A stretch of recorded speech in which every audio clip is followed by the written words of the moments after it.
Assalamualaikum warahmatullahi wabarakatuh. Saya Marcella akan mempresentasikan hasil resume dari jurnal yang berjudul Implementasi Nilai-Nilai Pancasila dalam Mengatasi Korupsi di Indonesia. Yang pertama ada pendahuluan.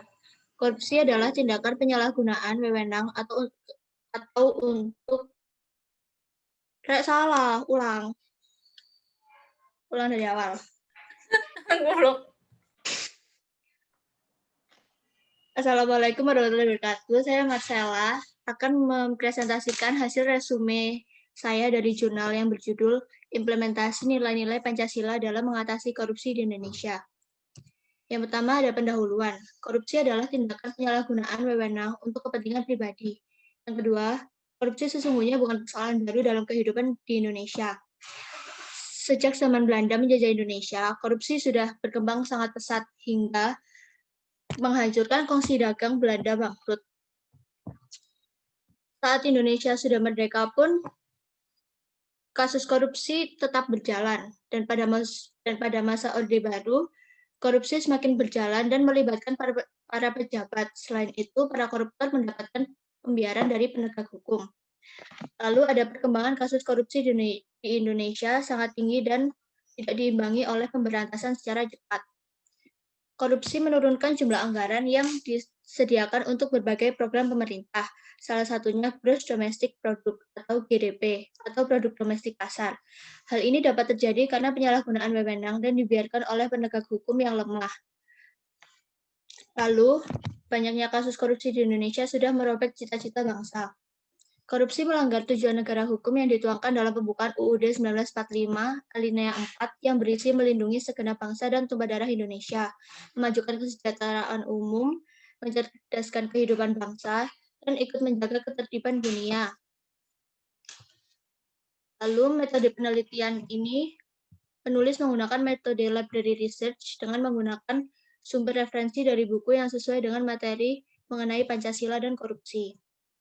Lalu pembahasan, korupsi berasal dari bahasa Latin corruption atau corruptus, yang berarti kerusakan atau kebobrokan. Di sisi lain, korupsi bermakna kebusukan atau keburukan. Definisi ini juga didukung oleh Acam yang mengartikan korupsi sebagai suatu tindakan yang menyimpang dari norma masyarakat dengan cara memperoleh keuntungan diri sendiri serta merugikan kepentingan umum. Lalu yang kedua, Pancasila merupakan cerminan kepribadian masyarakat di Indonesia. Pancasila merupakan ideologi bangsa Indonesia yang memiliki cita-cita luhur.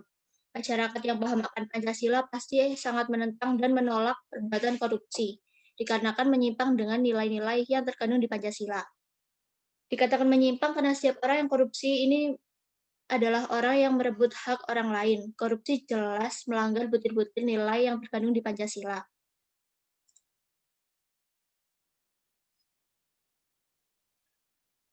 Korupsi melanggar sila pertama yang berbunyi ketuhanan yang Maha Esa, menekankan bahwa masyarakat Indonesia adalah umat beragama. Korupsi melupakan bahwa Tuhan Maha Mengetahui. Lalu yang kedua ada sila kemanusiaan yang adil dan beradab, menegaskan tindakan korupsi melupakan nilai kesetaraan derajat sesama manusia. Yang ketiga, sila ketiga berbunyi Persatuan Indonesia yang memiliki makna bahwa kedudukan masyarakat itu sama di depan mata hukum. Dengan melakukan korupsi berarti sama saja telah melanggar sila ketiga ini.